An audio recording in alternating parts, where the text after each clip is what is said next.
নাচিয়া নাচিয়া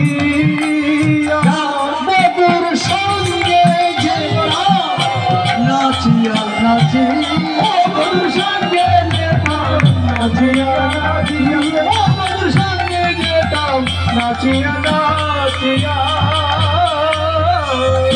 এবার রাধারানী বলছে সখীরে আমি যদি মেঘ হতাম তাহলে বধুর ছায়া হয়ে ওই ত্রাপিত প্রাণটা শীতল করতাম।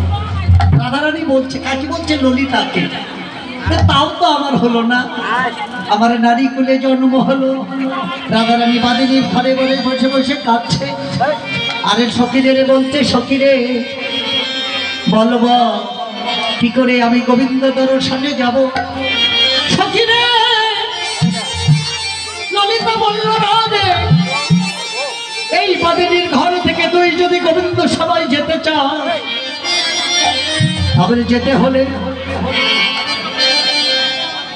তুই আগে তুলসীকে স্মরণ কর। তুলসীকে যদি তুই স্মরণ না করিস তাহলে এই বাদির ঘর থেকে কখনো তুই বের হতে পারবি না।